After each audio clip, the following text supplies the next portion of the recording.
Hi, I'm Graham Bell, former Olympic downhill skier. And I'm Ross Welch, and I'm a professional slopestyle skier. We're here in association with Atomic and ERV, Winter Sports Specialist Ski Insurance, and we're looking at ways of preparing you physically for that ski or snowboard holiday. And in this video, we're going to be covering the flexibility and warm-up. Now, a lot of people confuse a warm-up, which is something that you do just before you ski or snowboard, with flexibility work to increase your range of movement. Well, that's it. I mean, a warm-up is dynamic. That's the swinging of the arms, swinging of your legs. You're opening up the joints and your muscles, but you're not extending your range of movement, which you previously had. But it does, it makes you loose before you actually ski. If you do want to get more flexible, you probably will, in order to get into a dynamic position when you're skiing. That means sitting down in the evening, maybe 20 minutes, half an hour, and doing some very ski-specific flexibility exercises. Here are a few of our favourite ones.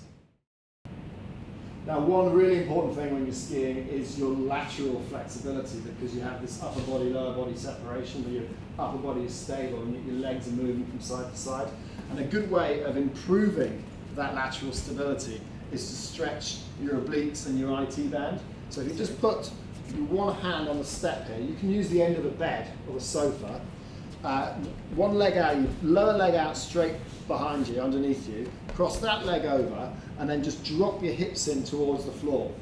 And that way you're stretching right the way down the obliques and right the way out the IT band, and that will help you get into that more dynamic position when you're doing a ski turn. Great, hold the stretch if you can for around about 20 to 30 seconds, and try and relax your mind, even though it's hurting. Take breaths. Breathe out, try and relax into the stretch. So the next stretch is for your glutes. It's really important to have as much flexibility around your hip area as you can. Again, you know, skiing's got a lot of sideways movements, so that's perfect for this stretch. Now, take a lunge position and bring the front leg around. So you're kind of sitting down, isn't it? That's it. And what you're going to do is you're going to transfer your weight forward to really pull all your glutes and increase the range of movement and flexibility in those areas. So you're trying to drop your chest down towards your knee. It's very well for watching telly, this one.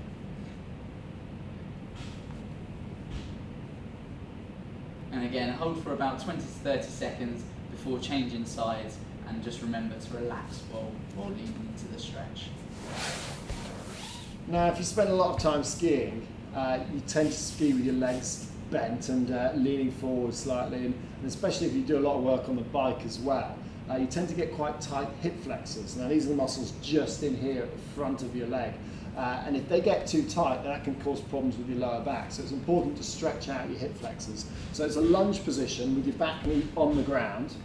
And what you're trying to do is try to keep your chest upright and drive your hips forward. And so that you're actually stretching in here, the hip flexor, just in front of your hip. Don't get confused with a stretch for your quads. You shouldn't be stretching your quads, it should be just in at the hip flexor.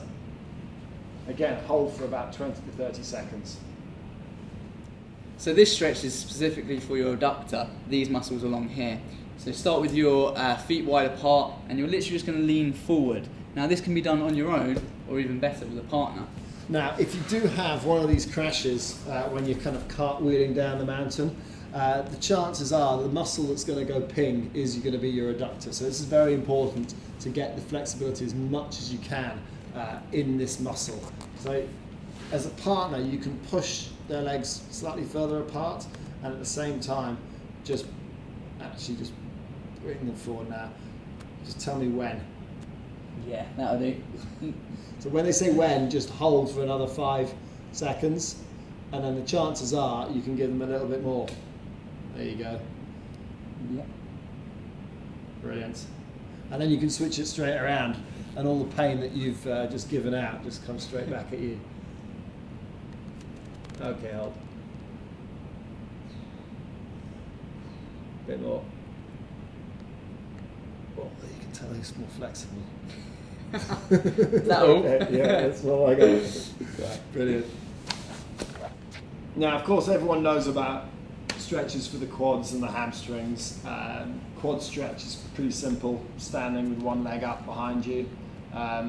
My favourite hamstring stretch is actually a partner exercise. So if you lie on the floor, this one is probably the best way of stretching the hamstrings, I think. If you get in here with a foot on your shoulder, you can keep your knee ever so slightly bent, and then I'm just going to push you up forwards until you say when. Yep. So hold that position for about 10-15 seconds, and then if you push down against my shoulder, hard as you can, for another 10 seconds of pushing down, when you then release that tension, so relax again, I can then push you considerably further. All right, there we go. When you stretch the hamstring, it's always good to keep the knee ever so slightly bent because it stretches in the belly of the muscle rather than behind the knee. I think that's it. Well, don't forget you've got the calf stretches as well. Just a real quick, simple one. Everyone must know it, but up against the wall, lunge position, and just stretching your back leg so it's flat on the floor, and you'll really feel that burn. Nice, quick, simple one, and that summarises all of our stretching and flexibility. Certainly those are our favourite ones. Flexibility. There's tons more that you can do with the upper body as well, but those are ones probably the most ski specific.